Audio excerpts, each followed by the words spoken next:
하나님이여, 사슴이 시냇물을 찾기에 갈급함같이 내 영혼이 주를 찾기에 갈급하나이다. 내 영혼이 하나님 곧 살아계시는 하나님을 갈망하나니 내가 어느 때에 나아가서 하나님의 얼굴을 배울까. 아멘.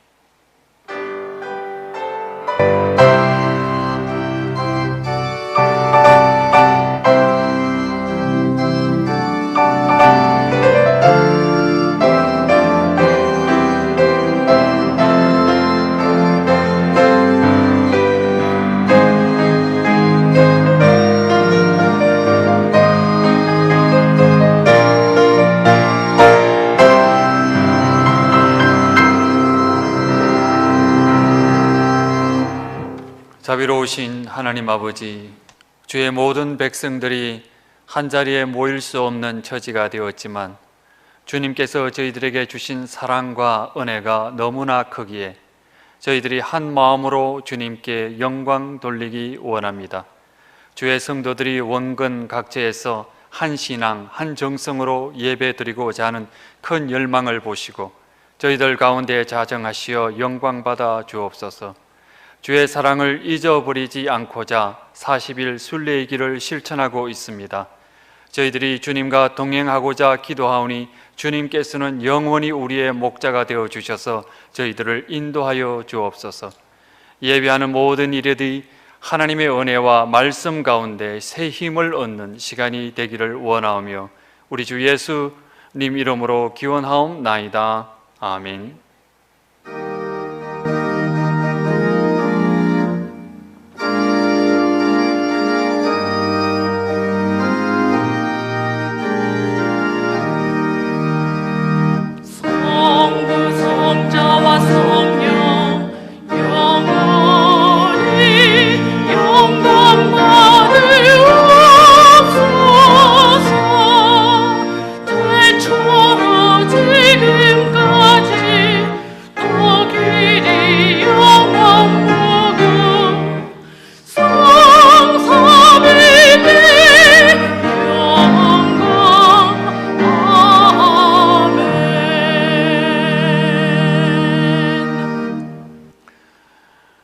교독문 제125번 사순절 2번을 교독하겠습니다.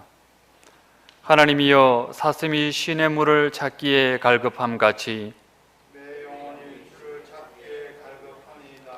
내 영혼이 하나님 곧 살아계시는 하나님을 갈망하나니 내가 어느 때에 나아가서 하나님의 얼굴을 배울까. 사람들이 종일 내게 하는 말이 내 하나님이 어디 있느뇨 하오니 내 영혼아, 내가 어찌하여 낙심하며 어찌하여 내 속에서 불안해하는가. 너는 하나님께 소망을 두라. 그가 나타나 도우심으로 말미암아 내가 여전히 찬송하리로다. 낮에는 여호와께서 그의 인자하심을 베푸시고 밤에는 그의 찬송이 내게 있어 생명의 하나님께 기도하리로다. 내 반석이신 하나님께 말하기를 어찌하여 나를 잊으셨나이까.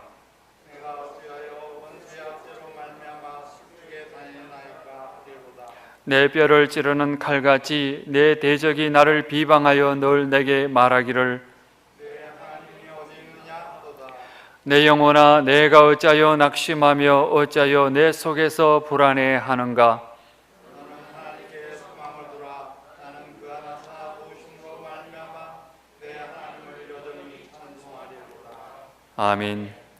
나는 전능하신 아버지 하나님, 천지의 창조주를 믿습니다. 나는 그의 유일하신 아들 우리 주 예수 그리스도를 믿습니다.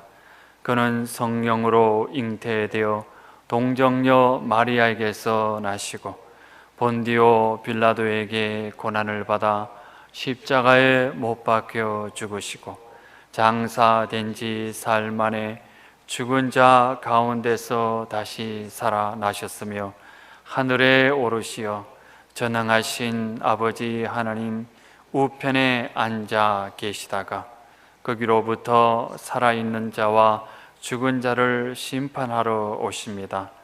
나는 성령을 믿으며 거룩한 공교회와 성도의 교제와 죄를 용서받는 것과 몸의 부활과 영생을 믿습니다. 아멘.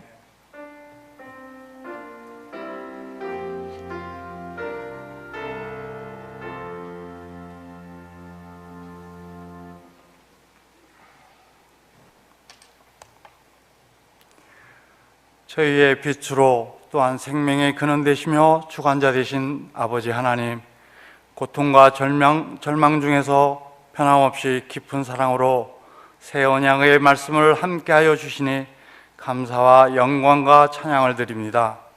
코로나19로 두려움과 공포에 있지만 주님 사모하고 순종하는 마음 또한 주님이 아시고, 또다시 사순절 둘째 주를 맞이하면서 온라인 영상 주일 예배로 인도하여 주시니 영원한 감사를 드립니다. 세상을 창조하시고 믿음의 조상 아브라함으로부터 이삭과 야곱을 축복하여 주셨고, 요셉을 통하여 12지파를 두시며 번창하게 하여 주셨지만, 교만과 욕심 등 탐심에서와 우상 숭배 등으로 징계를 받았던 것을 성경의 말씀으로 주쉽게 저희들은 알고 있지만, 지금도 여전히 하나님의 창조 순리를 거스른 인간의 탐심과 거짓과 모략으로 점철된 이단 사이비를 미온적으로 대처한 한국교회의 반성인 줄 아오니 저희를 용서하여 주시고 더 많은 회개와 기도로 이것을 이겨내게 인도하여 주시옵소서.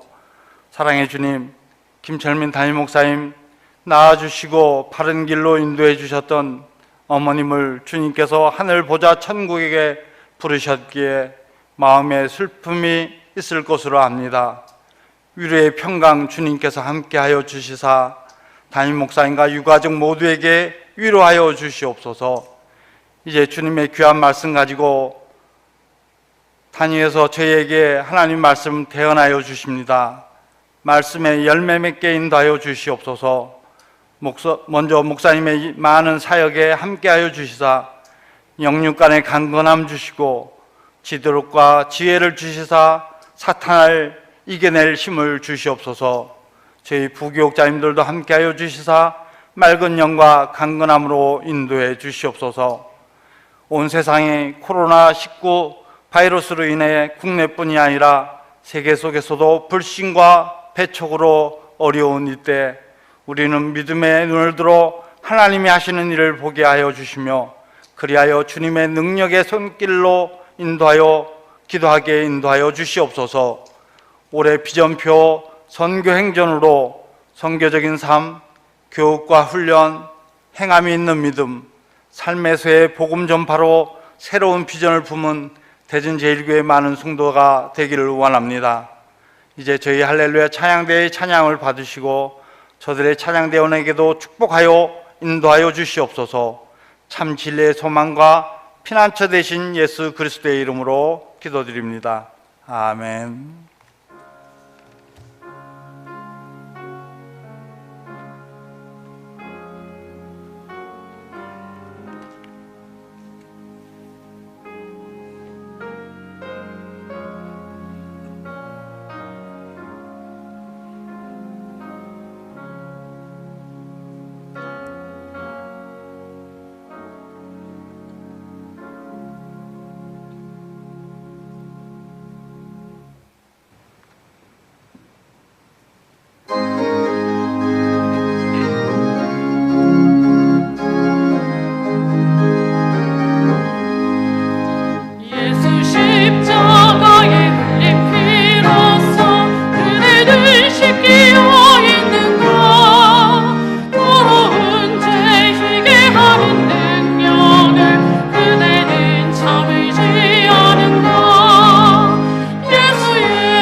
오늘 우리에게 주시는 하나님의 말씀은 신약성경 마가복음 1장 35절부터 39절까지의 말씀입니다.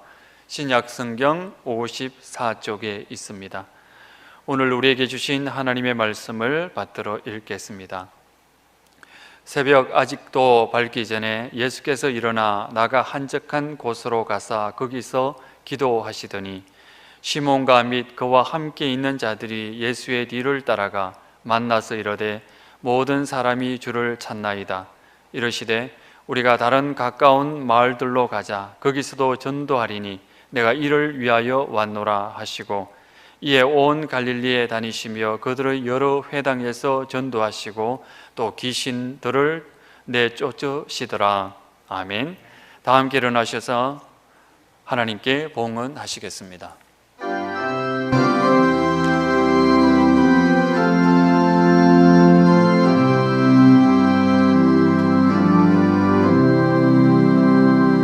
주날 위해 거기하신 먼 사 이내 몸을 피값으로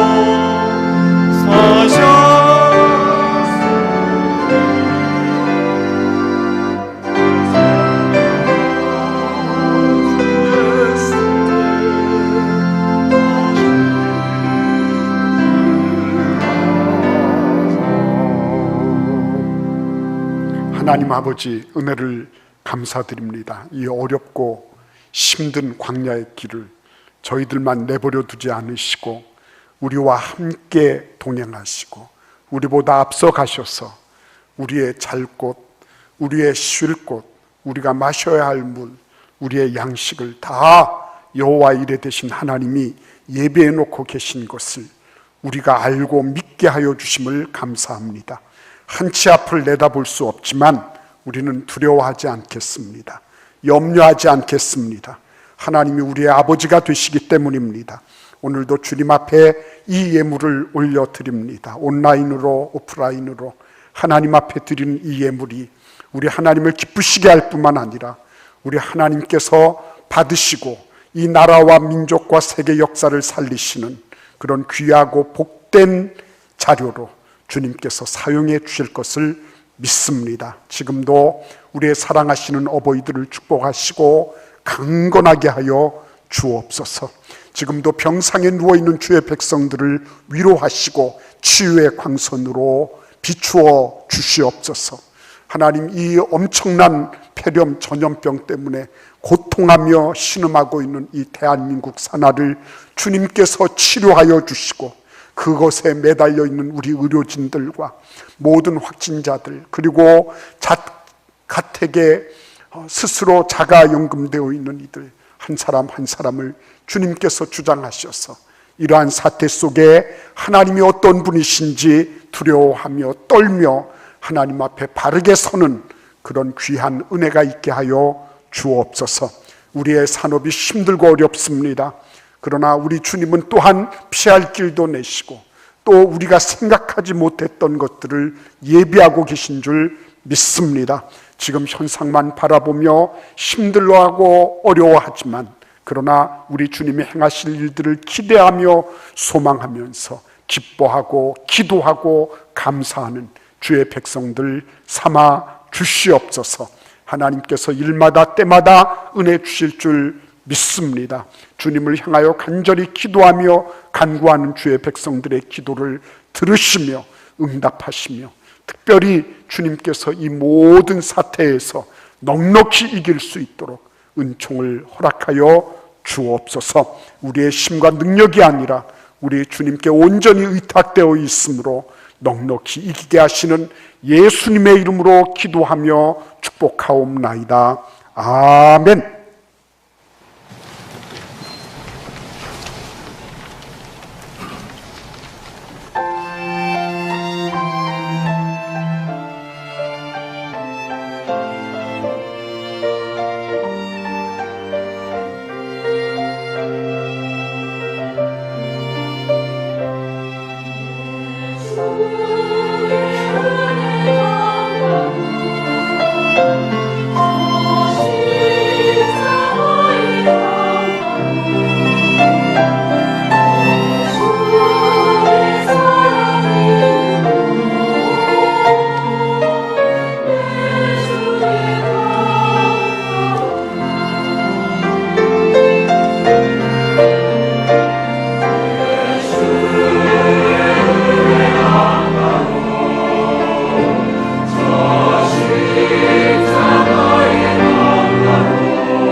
아멘.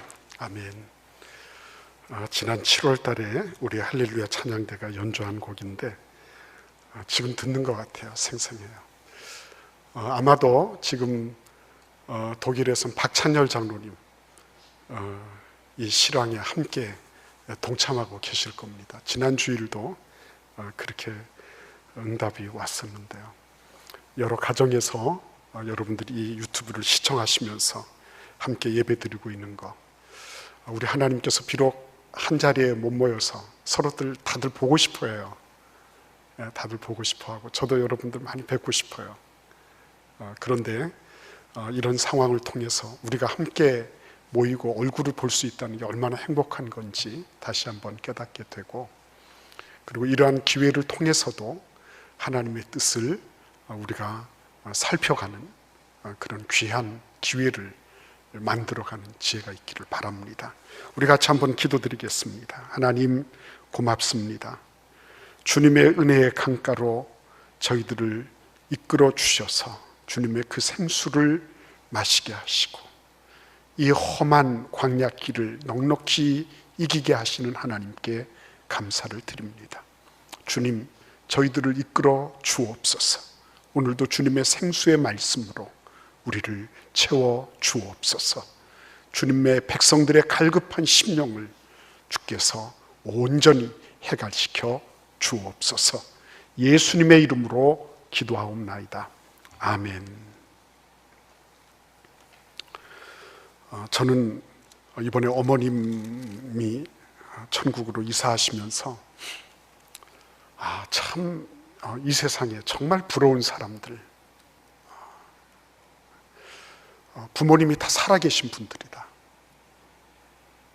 그리고 그래도 부러운 분들이 있는데 한 부모님이라도 아버님이든 어머님이든 살아계신 분들은 정말 행복한 분들이다. 그리고 저처럼 이제는 고아가 돼버린 분들, 이런 분들은 참 어떻게 위로를 드려야 될지 모르겠다, 그런 생각을 해요. 어머님 천국으로 가시면서 제가 얼마나 그동안에 피상적으로 살았는지, 내가 얼마나 껍데기에 치중하면서 핵심을 붙잡지 못했는지, 이것을 많이 깨닫게 되었어요.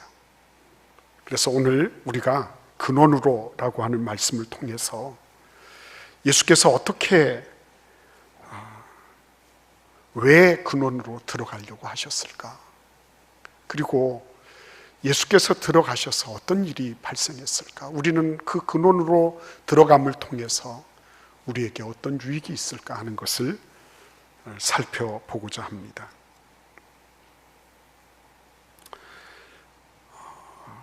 예수님은 사람들과 함께 계셨지만 고독하신 분이셨어요. 왜냐하면 인간의 깊은 심성을 알고 계셨기 때문입니다. 인간의 마음속에 든 것이 무엇인지를 다 알고 계셨기 때문에 인간들과 함께 계셨지만, 사람들과 함께 계셨지만, 또 그들을 그럼에도 불구하고 사랑하셨지만, 그러나 그들과 함께하는 것 정말 어려운 일이셨을 거예요. 그래서 예수님은 오늘 우리 본문 말씀 속에서 새벽같이 일어나셔서 하나님께로 나아가셨다, 이렇게 말씀하고 있어요. 그가 가신 곳은 한적한 곳 이렇게 번역되어 있는데, 그곳은 바로 에레몬이라고 헬라어로 되어 있어요. 에레몬. 이 말은 광야라고 번역되어 있는 마태복음 4장 1절과 같은 단어예요. 예수님은 한적한 곳, 그냥 인적이 드문 곳 정도로 나아가신 게 아니고 완전히 광야로 나아가셨다는 거죠. 그 광야로 나가셔서 하신 일이 뭐였다고요? 하나님과 만나서 하나님께 기도하시는 일이었습니다. 전날까지 예수님은 가버나움 회당에서 더러운 귀신을 쫓아내시고, 또 베드로의 장모 열병도 고치시고, 또 해가 저물 때쯤에는 많은 병자들이 그 소문을 듣고 수많은 곳에서 많은 병자들과 귀신 들린 자들이 예수님께로 세도에 왔어요. 그래서 그들을 고치시고 귀신을 내쫓으시면서 밤 몇 시인가 주무셨는지 모르겠지만 꽤 오랜 시간 동안을 그렇게 사역을 하시다가 주무신 거죠. 그리고 그 다음날 새벽같이 일어나신 것이었습니다. 눈코 뜰 새 없이 바쁘신 그런 일정을 보내신 후에 아직 새벽 어둠이 걷히기도 전에 예수님은 일어나셔서 광야로 나아가셨다고 했습니다. 스스로를 격리시킨 거죠. 스스로 격리하신 겁니다. 외국에만 요즘 갔다 와도 다들 스스로 격리하잖아요. 그렇죠? 확진자하고 같은 동선에만 있어도 다 격리되는 거예요. 그런데 예수님은 어떤 외적인 자극이나 어떤 필요 때문이 아니라 예수님 당신의 그런 갈급함 때문에 예수님은 하나님 아버지께로 나아가지 않을 수가 없었어요. 그 건장한 어부 출신들의 제자들이 잠에 녹아 떨어져 있을 때 예수님은 한적한 곳으로 스스로를 소외시키신 것입니다. 왜 하나님께 나아가셔서 기도하고자 하셨을까요?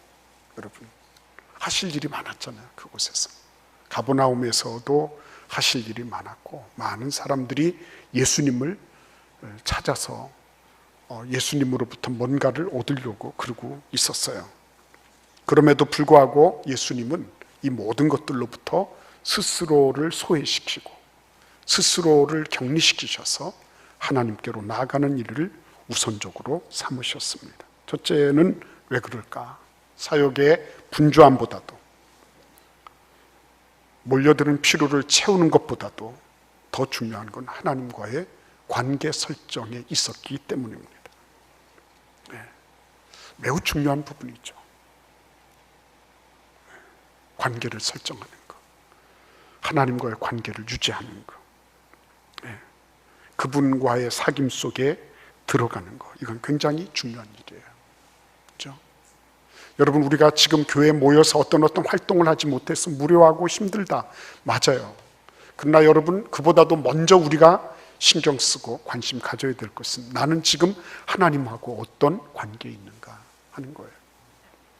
피상적으로 내가 열심히 무슨 일을 함으로 내가 자기의 어떤 성도됨의 정체성을 느끼고 어떤 일을 하지 못하기 때문에 나는 그 정체성으로부터 멀어졌다.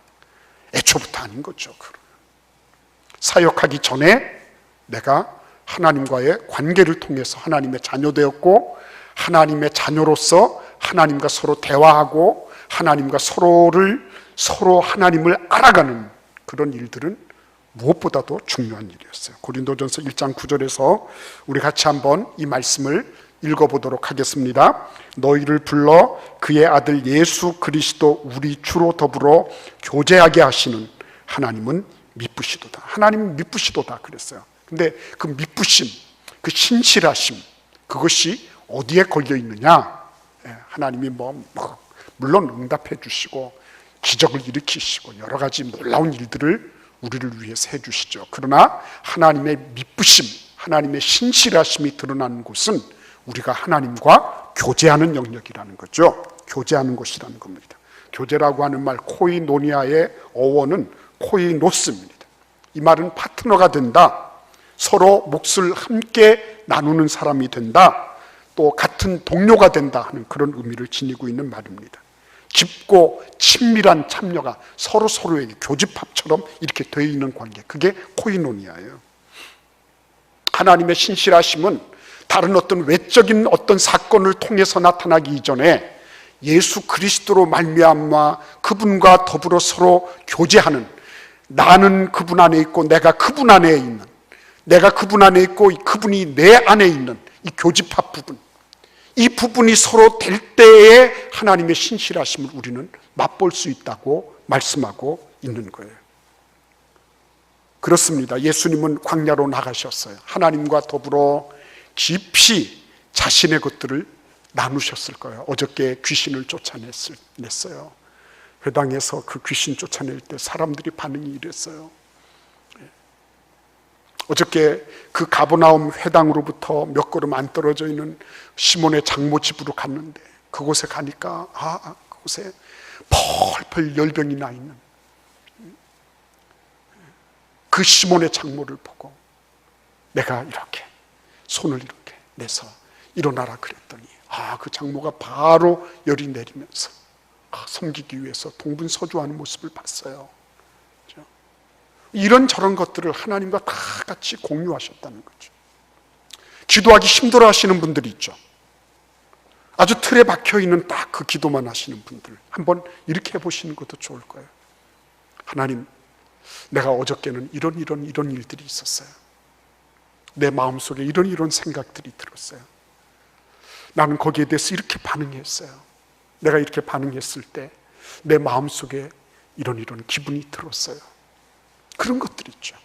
예수님은 그런 것들을 다 공유하셨다는 거죠. 예수님이 하나님의 품속으로 들어갔던 이유는 하나님께 나아가서 그분이 하셨던 그 모든 것들, 이런 것들이 함께 서로 나누어지고 그리고 그 모든 것들을 공유하시기 위한 그런 목적이었다고 하는 것입니다. 왜 하나님이 그렇게 하셨을까요? 우리를 만드신 근본 목적이 하나님과의 교제를 위해서이기 때문이라고 하는 것입니다. 하나님이 우리를 그냥 이렇게 어떤 기계적인 존재 아니면 어떤 로봇 같은 존재, 무엇으로 이렇게 움직여지는 자동 조절되는 그런 존재로 만드시지 않았어요. 우리를 완벽한 하나님의 신의 성품에 참여하는 완벽한 존재로, 하나님과의 대화가 가능한 존재, 하나님과 독대가 가능한 존재, 하나님과 교제하면서 그분의 모든 것, 나의 모든 것들이 서로 교집합으로 서로 합쳐지고 같이 나누어지고 공유할 수 있는 그런 존재로 우리를 격상시켜 주셨다는 거예요. 예수님은 그거를 회복시키기를 원하셨다는 거예요. 다 바쁘잖아요. 예수님도 하신 말씀은 어저께 내가 가버나움에 들어가서 하루 종일 밤늦게까지 이렇게 해서 난 더 이상 뭘 할 수 없어요 라고 충분히 말했을 수 있어요. 그럼에도 불구하고 예수님은 하나님과의 그 나눔, 하나님과의 그런 교제, 친밀하고 개인적이고 개별적인 그런 교제, 이거를 위해서 예수님은 지남철에 이끌리는 쇳가루처럼 하나님께로 나아가셨던 것입니다. 근데 여러분, 이렇게 서로 교제하고 서로 이렇게 내가 가지고 있는 것들을 공유한다라고 하는 것은 쌍방향적인 거죠. 이 교제는 근본적으로 쌍방향적인 것입니다. 아까 교집합이라고 말씀드렸죠. 서로가 서로에게 같이 걸쳐져 있는 거예요. 예수님은 마태복음 9장 36절에서 무리를 보시고 불쌍히 여기시니 이는 그들이 목자 없는 양과 같이 고생하며 기진함이라 라고 말씀하셨어요. 무리를 보시고 그분이 온 마을 성읍을 다 다니시면서 현장에서 무리를 목도하셨어요. 그들의 아픔을 아셨어요. 그리고 깊이 공감하셨습니다. 그러니까 예수님은 현장형 리더였어요. 멀리서 이렇게 보면서 훈수나 두시고 몇 마디 말씀이나 척척하시면서 이렇게 아주 거드름 피우는 그런 리더가 아니셨어요. 세상을 직면하시고 그들이 당하고 있는 모든 고통과 아픔을 몸소 체험하고 공감하고 계신 거예요. 지금도 마찬가지예요. 지금도 가게가 안 되고 사람들이 다니지를 않고 계약한 거 다 파기되고 이것저것 다 어떤 것 하나 돌아가지 않는 이런 상황 속에서 망연자실하고 있는 그런 이들을 우리 주님은 함께 아파하고 계신 거예요. 그래서 예수님은 하나님 아버지께 이 세상 안으로 깊이 들어가서 세상의 아픔을 보듬고 바깥으로 나오시는 거예요. 그래서 뭐라는 겁니까?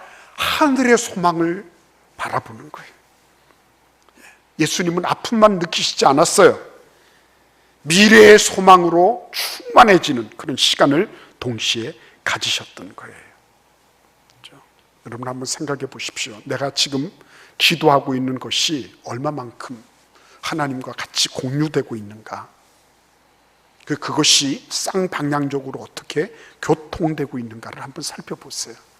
아유, 목사님, 나 그런 거 몰라요. 그냥 나는 밥 기도하기도 바쁜데. 그래요, 맞습니다. 밥 기도하기도 바쁜 분이 계세요. 때로는 밥 먹을 때도 기도를 하지 못하고 잊어먹고 못하시는 분들 있을 수 있어요. 그러나 그것이 평생 그렇게 간다면 생각해 봐야죠.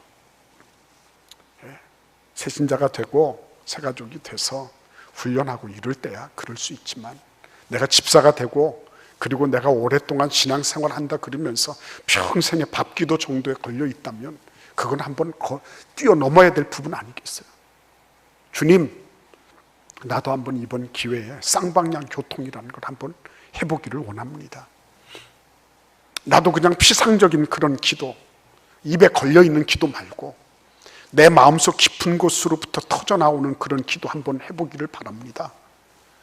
나도 하나님께서 그걸 느끼신다고 하는데 내 아픔을 하나님께 다하려고, 그러면서도 그 아픔에만 그냥 엎어져 있는 것이 아니라 그 아픔을 뚫고 나와서 하늘의 소망으로 충만해지는 걸 나도 한번 해보기를 바랍니다. 그래야 되지 않았겠어요? 여러분, 얼마나 많은 그런 상처와 고통이 있었겠습니까? 그 병자들 틈바구니에, 그죠? 그 귀신 들린 자들의 사연은 얼마나 암울하고 힘들었겠습니까? 그 주변에 있는 사람들은 얼마나 피해를 많이 받겠어요? 이런 것 저런 거를 다 예수께서 들으시고 그들과 함께 하시면서도 예수님은 그것을 하나님께 아뢰는 동시에 예수님께서 하나님과 함께 가지셨던 그 영광의 나라, 하나님 보좌 우편에 계셨던 그 엄청난 영화, 그죠? 그 소망, 이것을 예수님은 동시에 붙잡으셨던 거예요. 여러분, 그것이 하나님 나라의 하나님의 품에 안겨서 그분의 근원으로 들어가서 누리는 그런 큰 특권이 아닐 수가 없는 거예요. 예수님은 이 세상의 고통 때문에 아프셨지만 천국의 소망으로 그것을 이겨내셨어요. 현세의 고통을 느끼셨지만 미래의 영원한 기쁨도 또한 놓치지 않으셨어요.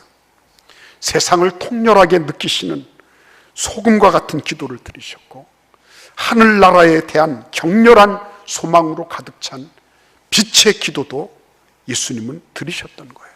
그 예수님이 누리셨던 교제의 기도였습니다.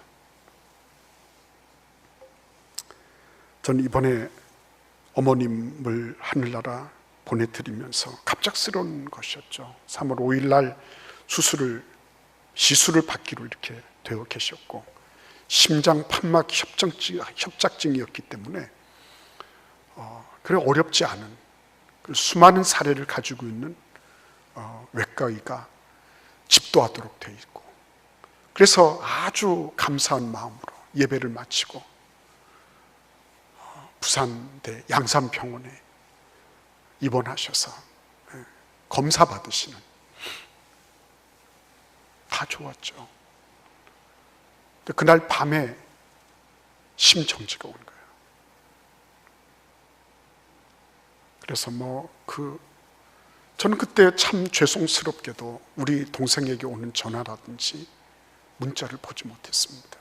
왜냐하면 묵음으로 해놓고 그냥 자버린 거예요.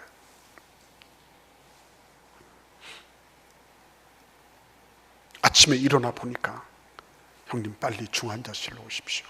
문자가 와 있더라고요. 불이 나게 가는데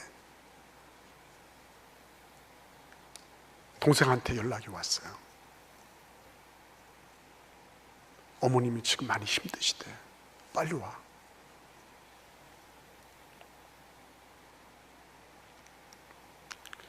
시속 180, 190을 막 놓고 그리고 갔어요. 병원에 도착을 했는데 코로나 때문에 들여보내지를 않는 거예요. 근데 저 같은 케이스는 특별하다. 들어갔어요. 들어가면서 딱 보니까 어머님이 신천에 이렇게 감겨 계시더라고요. 얼굴만 조금 내놓고. 오면서 계속 기도했거든요. 어머니 힘 주셔서 저 좀 보고 가시도록. 어머니 기다려주세요. 기다려주세요. 한 말씀만 해주세요. 그렇게 기도하면서 갔거든요. 어머니가 너무 바쁘셨어요. 가서 이렇게 어머니 얼굴을 뵙는데 뜨거운 눈물이 솟구치더라고요. 저 밑바닥에서부터 올라오는 그런 오열이 그냥 어머니 품에 안겨서 얼마나 울었는지 몰라요. 좀 한 말씀만 해주시고 가시지. 근데 그 와중에도 너무 감사했던 게 아직 어머님 체온이 있으신 거예요. 어머님이 한 9시 17분에 전국 가셨는데 저는 그보다 늦게 왔죠. 근데 그 따뜻한 체온이 있어서 그 볼을 부비면서 한참을 울었어요. 한참을 우는데 갑자기 제가 지금까지 한 번도 생각하지 못했습니다. 참 대단히 죄송한데요. 제가 이렇게 불효막심한 놈입니다. 우리 어머님이 화장하시는 거 좋아했거든요. 이쁘게 꾸미시는 거. 비싼 거 이런 걸 좋아해서 그런 게 아니라 이렇게 뭐든지 있으시면 잘 꾸미시고 이쁘게 하시고 다니는 거 좋아했어요. 근데 이렇게 어머니 이렇게 볼을 부비면서 엄마 그러고 있는데 제가 한 번도 립스틱 하나도 사드린 적이 없는 거예요. 가만히 보니까 어머니가 이렇게 옷을 이렇게 예쁘게 입고 다니시는 것도 좋아하셨거든요. 사치하고 이런 것보다도 싼 거라도 이렇게 걸치시고 지나가다 5,000원짜리 10,000원짜리 머플러라도 있으시면 이렇게 입으시고 좋아라 하시고 그거 매시고 이렇게 하셨거든요. 제가 그런 것도 하나도 해드린 적이 없는 거예요. 근데 그런 것들이 이런 것만 케이스가 아니고 순간적으로 쉬 이렇게 지나가는데요. 한 번도 생각해 보지 못했던, 야, 이거 정말 어머니가 서운해 하셨겠다. 똑똑하고 잘난 아들로 뒀는데, 근데 하나도 어머님을 제대로 그 어머님 마음을 헤아려 드리지 못했던 그런 일들이 싹 지나가는 거예요. 한 번도 어머님하고 여행을 해본 적이 없어요. 제가 커서 대전에 오실 때는 한두 번 모시고 근교로 다닌 적은 있지만 제대로 한번 1박 2일이라도 어디 가서 좋은 곳 이런 데를 모시고 간 적이 없어요. 너는 그냥 사역하는 애니까 하나님께 드렸으니까 너는 그냥 네 사역 열심히 해라. 그런 거는 또 말 잘 듣잖아요. 예, 어머니 알겠습니다. 근데 그런 것들이 싹 주막한산처럼 이렇게 지나면서 마음속 깊은 곳으로부터 정말 제가 하나님 앞에 어머님 앞에 죄인이구나. 지금까지 그렇게 생각해 본 적이 없어요. 어머님 식어져 가는 그 어머님의 시신을 부둥켜 안고 그게 이렇게 막 지나가는데요. 불현듯 이런 생각이 들었어요. 아, 이게 만약에 천국에서도 이런 일이 발생하면 어떻게 할 것인가? 천국에서도. 하나님이 어머님을 통해서 저에게 강력하게 경고하시는 거였어요. 너 천국에서도 그래, 너는 잘하고 있지. 그렇지만 내 뜻하고는 아무 관계가 없어. 하나님의 뜻하고는 아무 관계가 없는 일. 너는 스스로 잘나고 똑똑해서 그런 일들을 했다고 하지만 아버지의 마음은 하나도 헤아려 드리지 못했던 그런 일들이 만약 천국 가서도 그렇게 막 스쳐서 지나간다고 한다면, 그러면 그때는 어떻게 할 것인가? 지금도 다시는 이제는 어머님을, 내가 이런저런 화장품을 다발로 사다가 어머니 묘소에 놓으면 뭐 하겠어요? 빈소에서 우리 형제들이 모여서 이런저런 얘기를 하면서, 야, 우리 어머님이 저 영정 사진만 계시지 말고 어머님만 여기 계시면 얼마나 더 좋았겠냐. 더 이상 할 수 없는데요. 근데 만약에 천국에 가서 하나님께서 그렇게 쫙 나의 모든 것들을 보여주시면서, 내가 이거 하나님 아버지의 마음을 헤아려 드리지 못한 거구나. 내가 내 뜻대로 모든 것을 잘한다고 했지만 하나님하고 아무 연관이 없는 일이었구나. 지식이 없었어요. 어머님 좋아하시는 거에 대한 지식이 없었습니까? 해드릴 수 있는 돈이 없었나요? 몇 억 몇십억짜리였나요? 그게 마음이 없었죠. 그거를 어머님을 보살펴 드리고자 하는 애틋한 마음이 없었죠.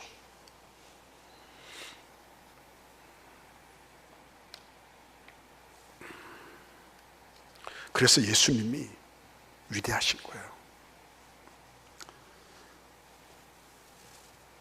여러분 그 38절을 보십시오. 모든 사람들이 예수님을 찾습니다. 시몬 베드로가 그렇게 얘기를 하잖아요. 예수님이 뭐라 그러십니까?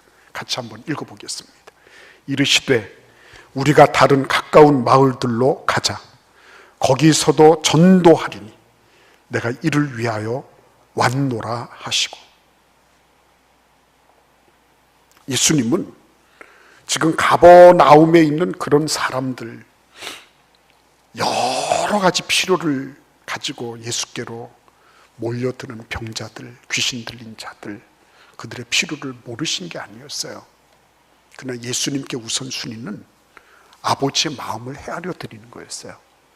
아버지의 마음을 헤아려 드린다고 하는 것은 이 가버나움이라고 하는 갈릴리 사역의 본거지 말고도 다른 마을들로도 가서 아버지 마음속 깊은 곳에 있는 영혼 생명을 구원하고자 하는, 당신의 아들을 이 땅에 내어놓으시면서까지도, 포기하시면서까지도 구원하시고자 했던 그 사랑하시는 주의 백성들을,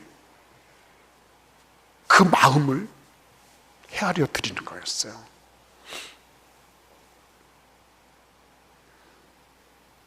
예수님은 깊이 하나님의 마음속 근원으로 찾아 들어가신 겁니다.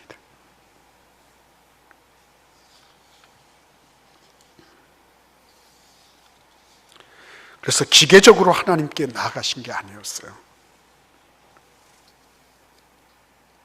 세상의 아픔을 같이 공감하시고, 그리고 하늘나라의 비전과 소망으로 가득 채워지고 그것으로 끝난 게 아니라 하나님 아버지 품에 안겨서 근원적으로 하나님 아버지의 그 소원을 듣고 계셨던 거예요. 그게 결정적인 거였죠.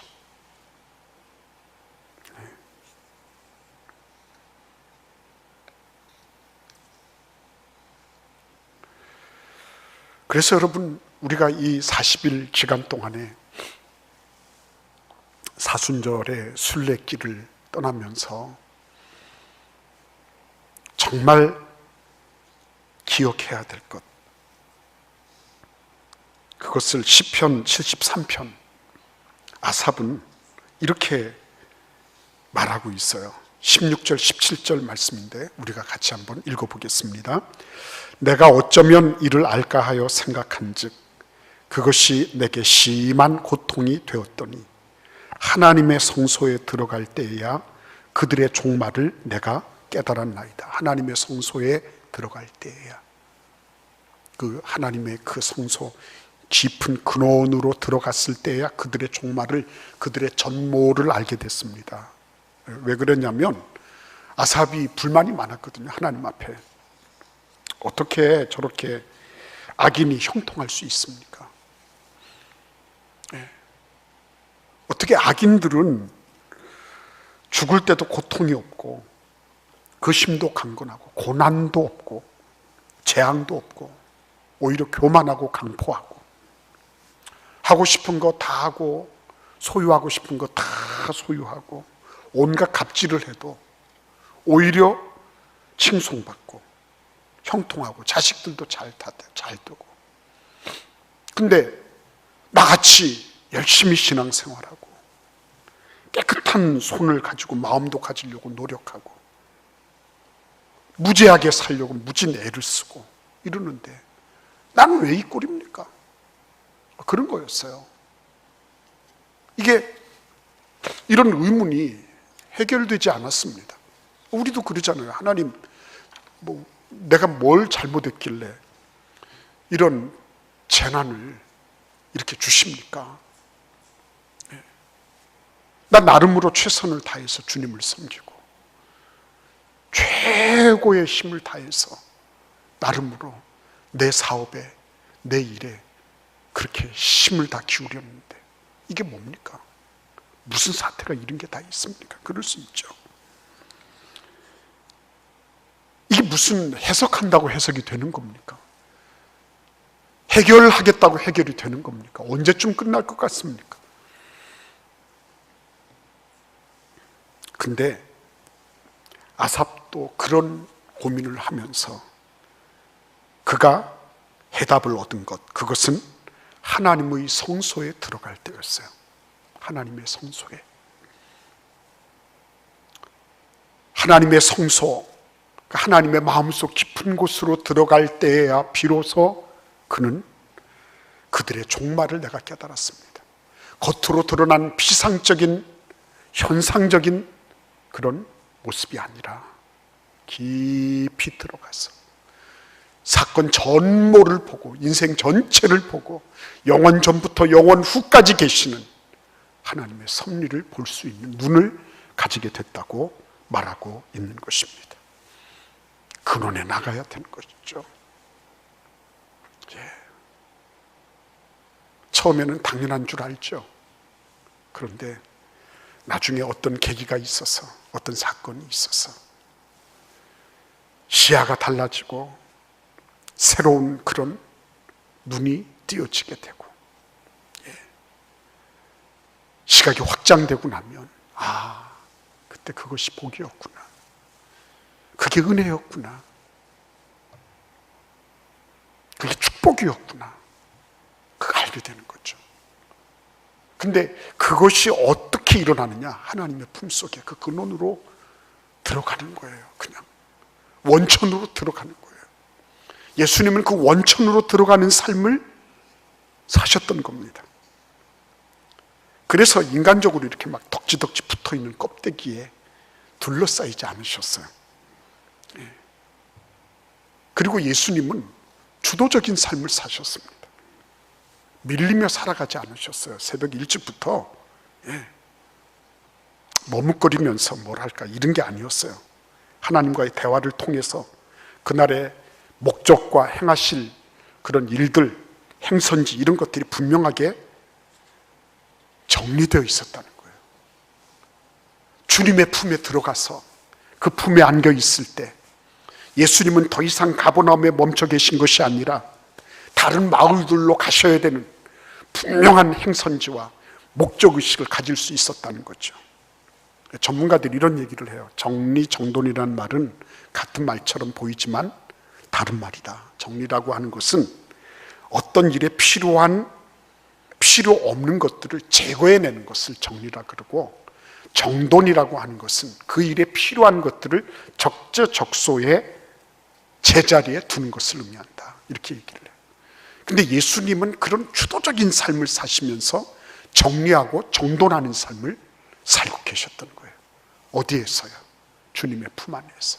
그분과 깊은 교제, 함께 공유하시던 기도, 그렇죠?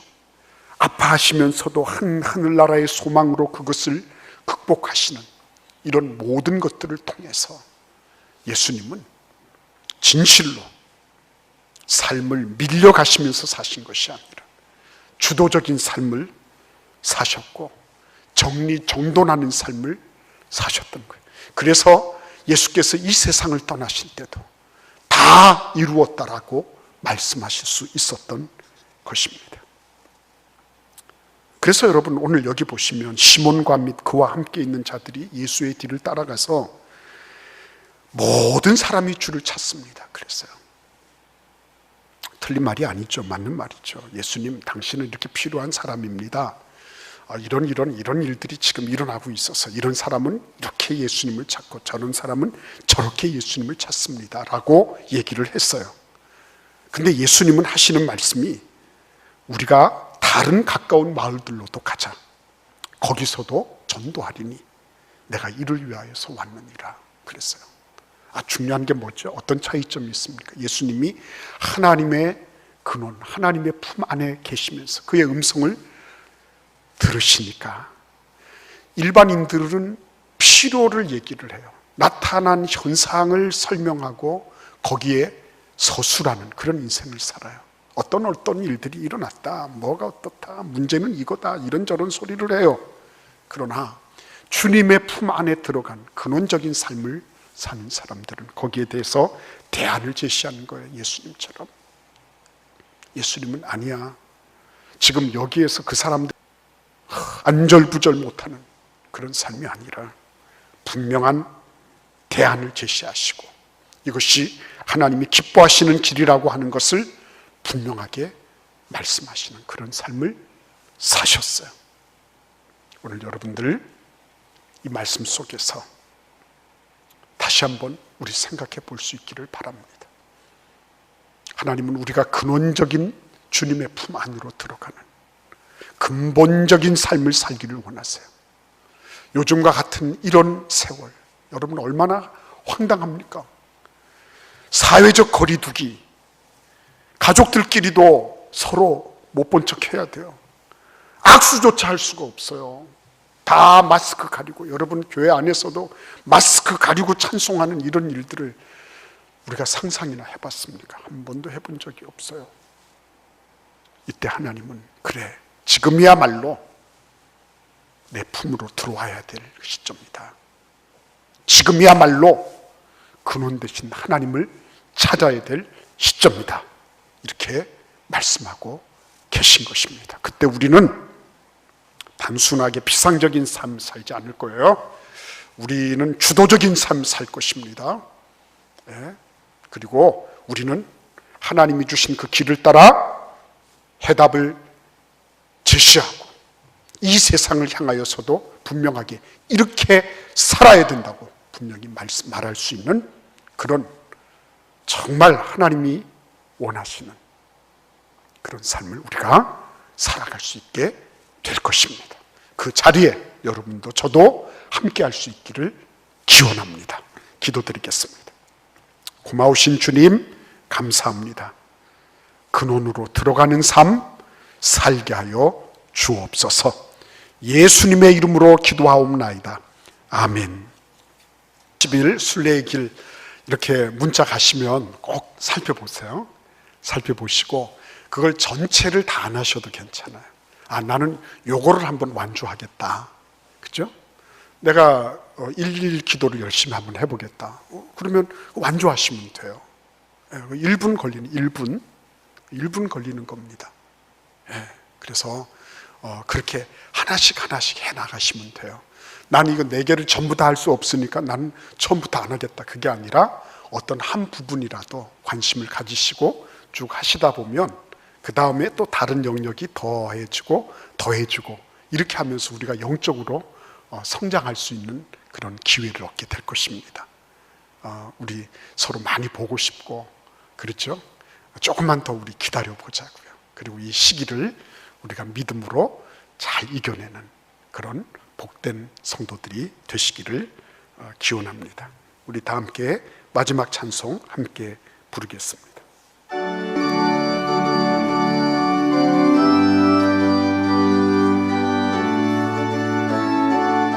391장입니다.